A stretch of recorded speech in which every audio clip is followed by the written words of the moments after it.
उत्तराखंड में लोकसभा चुनाव की तैयारी पूरी जोरों शोरों पर है। सभी प्रत्याशी चुनावी प्रचार मैदान में उतर चुके हैं। भले ही प्रदेश में केवल 5 लोकसभा सीट हैं, लेकिन कहते हैं कि देवभूमि जिस पार्टी पर मेहरबान होती है, दिल्ली की सत्ता पर भी वही पार्टी काबिज हुई है। आइए जानते हैं कि कैसे उत्तराखंड की राजनीति और देश की राजधानी दिल्ली का क्या खास कनेक्शन है। नमस्कार, वॉइस ऑफ उत्तराखंड में आप सभी का स्वागत है। मैं हूं आपके साथ सुरभि गुप्ता। उत्तराखंड का इतिहास रहा है कि वहां से लोकसभा चुनाव में उसी पार्टी के ज्यादा उम्मीदवार जीतते रहे हैं जिस पार्टी की केंद्र में सरकार बनी या सरकार शामिल रही। 1989 और 2004 यानी 2 बार ही ऐसा हुआ है कि सत्ता में आने वाली पार्टी को उत्तराखंड की कुल 5 सीट में से 3 से कम सीट मिली है।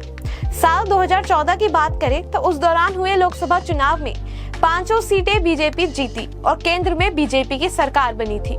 साल 2019 की बात करें तो उसमें भी उत्तराखंड ने अपना यह इतिहास दोहराया था और यहां से बीजेपी ने सभी 5 सीटों पर जीत दर्ज की थी। अब इस बार राज्य की सभी 5 सीटों के लिए 19 अप्रैल को वोटिंग होने वाली है। ऐसे में लोकसभा चुनाव को लेकर प्रदेश की राजनीति गर्माती दिखने लगी है। वहीं राजनीतिक फिजाओं में समीकरणों पर चर्चा भी शुरू हो गई है।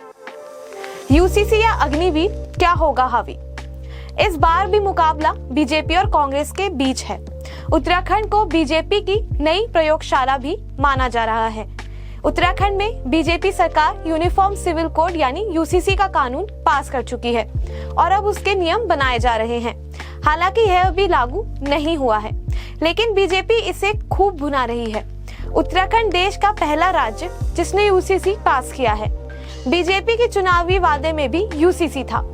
अब दूसरी तरफ बात करते हैं कांग्रेस की। कांग्रेस ने उत्तराखंड में अग्निवीर का मसला उठाया है। वह अब भी चल रहा है। भारतीय सशस्त्र सेनाओं में भर्ती की नई स्कीम अग्निपथ का कांग्रेस शुरू से ही विरोध करती रही है। चुनाव से पहले कांग्रेस ने इस मुद्दे को उठाया है।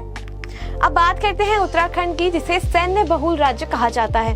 राज्य में 1.5 लाख से ज्यादा पूर्व सैनिक और सैनिकों की विधवाएं हैं। उत्तराखंड के 3000 से ज्यादा सैनिक हर साल रिटायर होते हैं।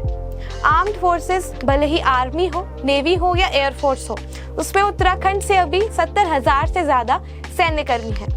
राज्य में सैनिक, पूर्व सैनिक और उसके परिवार के ही करीब 4.5 लाख वोटर है। राजनीतिक लिहाज से यह संख्या काफी अहम है। ऐसे में यह देखना होगा कि क्या अग्निवीर बड़ा मुद्दा बन पाएगा और क्या कांग्रेस को इसका फायदा मिलेगा।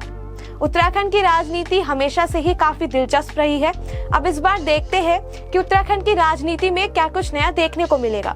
हालांकि इस साल ये देखा गया कि बहुत से कांग्रेस के बागी नेताओं ने अपनी पार्टी छोड़ी तो एक बात है, उसके बाद उन्होंने बीजेपी भी ज्वाइन कर ली है।